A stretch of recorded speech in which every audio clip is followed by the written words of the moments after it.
everybody. What's happening? This is like the post-game show. Tom Leyden here at the Bean family farm with Christopher Bean, and we haven't even really had a chance to talk much, Chris, since the party, which was on August 29th. So this is a good opportunity just to put a bow on the second annual Westwood Living Bean Farm Summer Bonanza. What was the feedback you got, and what was your experience that night? Because we're both so busy.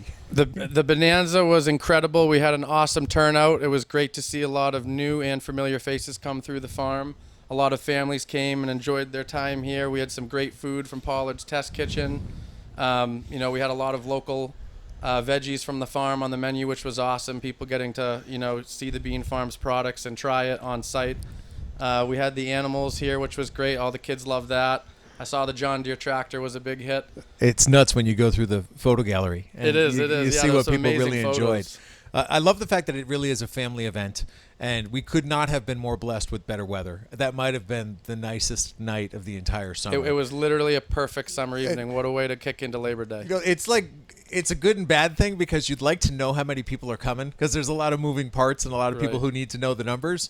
But just like last year, we had that mad rush in the final few days. I mean, I'm talking, we went to bed on Sunday night into Monday, and the party was on Thursday. We had 200 people coming. Right. And on Thursday, 350 people drove their car in the driveway. So just remarkable that people come and have a good time, and I appreciate your hospitality and your whole family being on board. And everybody who did come to the party who's listening to this, thank you. And you should know that we did raise $750 for the Norfolk County Farm Bureau, which is cool. That's awesome. When you consider all the costs that were involved in us putting on the event, that we had a little bit left over that we could give back to a good cause. That's cool. So let's start a little bit with the fact that we're now in, as people are listening to this, September, but as people read your business profile, October. What's the next couple of months like for the Bean Family Farm? So right now we are getting ready for fall. We're starting to offer some different winter squashes. We're getting some local apples. We'll be getting apple cider soon. Hopefully some cider donuts starting in a week or two on the weekends. Nice. And then we have a big display of our own homegrown pumpkins.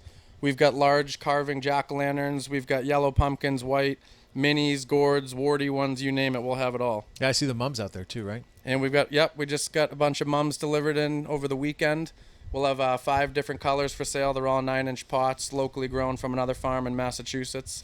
Is there a lot of that goes on?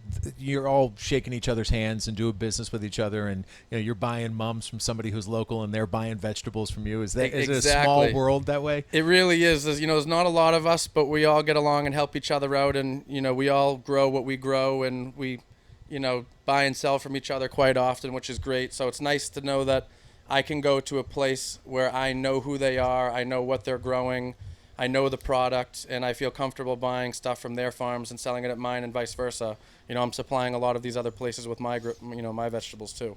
The tomatoes, by the way, unbelievable. I mean, I have enjoyed them with Danielle throughout the entire summer, and I'm going to be so sad when it's out of season, but we're fans of a lot of the stuff that comes out of this farm. And what people don't understand is the amount of work that is behind harvesting these vegetables that come from your farm. It's a lot.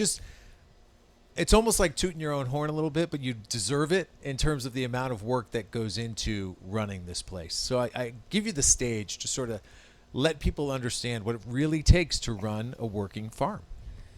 The season's super short when you think about it. We're only here and growing and harvesting for a couple months of the year, but it really is a 365-day commitment with the planning that goes into operating the farm and my farm management plan and what I'm growing, how I'm growing, troubleshooting. Every day I wake up with a plan, but there's always challenges that come up, and labor is a huge issue in today's world, especially on a farm where it's backbreaking work. You're out in the heat and the humidity, and it's hard to attract a crowd to want to do that, but I'm fortunate that I do have a small crew of people that help me out and do a wonderful job. But there's a lot that goes into it, and it's a labor of love. So you had a special corn this summer. What was that corn? So I brought back an old school favorite that I don't think has been grown on this farm since my grandfather did back in probably the late 80s or early 90s, called Silver Queen.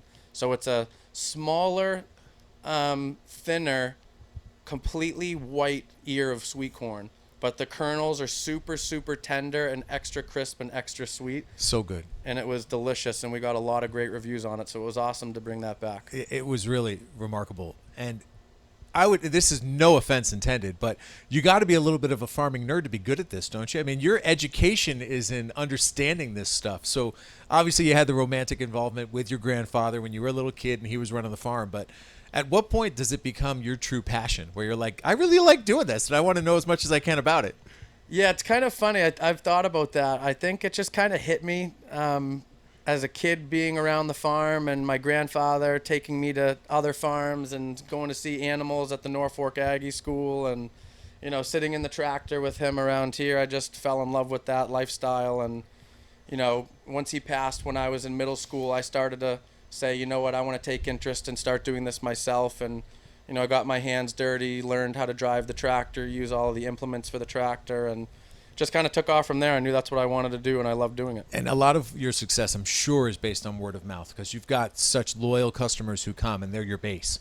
But you got to rely on them to sort of spread the word and start telling the stories of the. It's so right? true. I've got a lot of excellent customers that are my biggest supporters, my biggest fans, and you know, Facebook has been a massive tool, and Westwood Living's been a massive tool for my advertising and marketing. And you know, if it wasn't for the word of mouth and my customers sharing Facebook posts and telling their friends about the stuff we have to offer here, the business wouldn't be where it is today. So how about the concept of the Christmas trees and all the holiday stuff that we're going to see basically take this place over on Black Friday? At what point did you say that's an area where we need to be, and how big has that been to your bottom line business?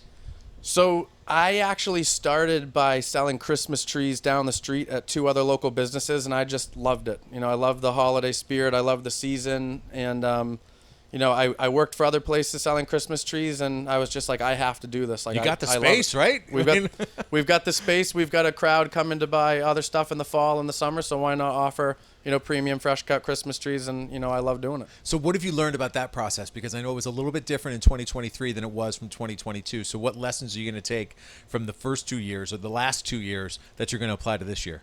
So every year I'm adapting and changing with honestly everything on the farm, but the Christmas trees is just absolutely volatile. You know, year after year I'm trying to pinpoint, you know, what I need for sizes and how many of each size and what to get for holiday decorations, how many wreaths, how many bows are me and Grammie going to crank out.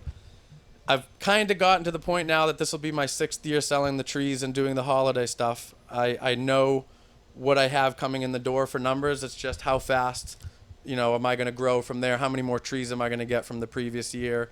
You know, hoping that the business is, you know, going to continue to expand and grow. But we'll see. 2024 should be interesting. Now, you just glanced over it, but how many wreaths Grammie and I can churn out? I mean, people should appreciate that a little bit, that it's literally Grammie Elena Bean my poor grandmother, she busts her butt over there. She makes all of those bows. They're absolutely spectacular. Super long tails, and then she also puts custom decorations, little cones and cherries and little holly leaves, stuff like that, to make some custom decorated wreaths. And it really is a lot of work. We start making those bows in October. Sometime end of October, early November, we'll sit down for a couple hours each night and try and make, you know, 15, 20, 25 bows. And it's a lot of work and a lot of twisting with your hands and pinching and pulling the wire, so it's not easy. I bet. So a couple other things I'm interested in. One, and this is just me not understanding the way farming works. You had to explain it to me, but I think it's worth explaining to the people who drive by all the time. And they looked last year to their right as they drove down towards the variant, and they saw a whole bunch of corn, right? But this year, that's not the case. And you said, well, yeah, that's how farming works. I was like, I don't know. So what was there this year, and why is it different than what was there last year? So it's super important for soil health to continuously rotate your crops on the farm. You don't want to grow the same crop or even the same crop family in the same field year after year, because pathogens and soil-borne diseases that attack certain plants can overwinter, and then you can deal with a lot of problems. So wherever I grow any squash type plants, so like pumpkin, summer squash, zucchini, butternut, you name it, anything that I would grow like that, the next year I wouldn't want to put any of those in that same field. I mean, you definitely could, but in order to have a healthier crop, it's definitely better to rotate. So where you'll see the corn on the farm one year, the next year you'll probably see pumpkins or tomatoes. Yeah, and that was the case here, right? You had the pumpkins that took over where the corn was last year. So 2022, we had the pumpkin patch next to the farm stand. 2023, we had corn. And now 2024, we're back to having pumpkins right next to us. Got it. I've also seen a little bit of an explosion of animals, right? A little bit more cows. Yep. A few more pigs. and we got the alpacas. So what service do each of these animals offer? So the beef cows are great because they've been cleaning up some leftover veggies in the farm. So have the 2 pigs. So nothing really goes to waste here. We're not throwing anything away. If it's not good enough for human consumption, it's going into creating a meat product. So from the pigs, we're obviously selling fresh Berkshire pork. From my cows, I'm selling direct to customer whole cows, fresh Angus beef. And then starting in early October, I'm hoping to have my own beef to sell right out of the farm store here during our fall pumpkin sales. That's awesome. So do you love it? I mean, this is your passion, right? Oh, I absolutely love this. I couldn't see myself doing anything else. Being on the farm is where I'm happiest. But it is such, you used the word earlier, volatile, right? It is a volatile industry. So how do you stay on top of it? Well, to be honest with you, that's why I love it, Tom. I get up every day, and every single day I do something different.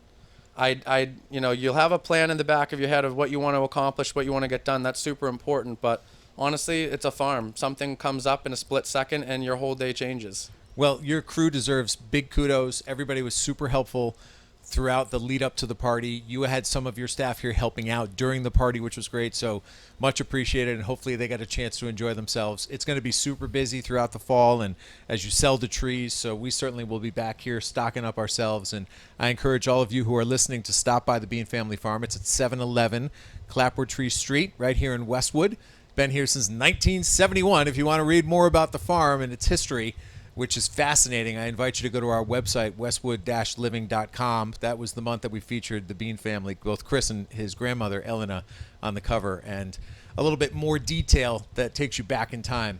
But I appreciate your friendship and your partnership, and I can't tell you how much people get back to me and say thank you for creating an event like that. And the event wouldn't exist without a venue like this. So thanks very much. Yeah, thank you very much, Tom. We've appreciated working with you in Westwood Living. It's been awesome. Awesome. That is Chris Bean, of course, the owner here of the Bean Family Farm. So stop on by and make sure you got everything you need for the end of the fall and, of course, the holiday season. How can you not buy a wreath now? Now that you know they physically labor over a dining room table for 6 weeks at a time to make those bows and wreaths for you. But that is the very latest from the Westwood Living Podcast Network. If you can think of somebody else you'd like me to have a conversation with, as always, just reach out, send me an email, tleiden@bestversionmedia.com. I'll track that person down, have a conversation with them, and share it with you right here across the podcast network. But for now, with Chris Bean, I'm Tom Leyden saying so long, and thanks for listening.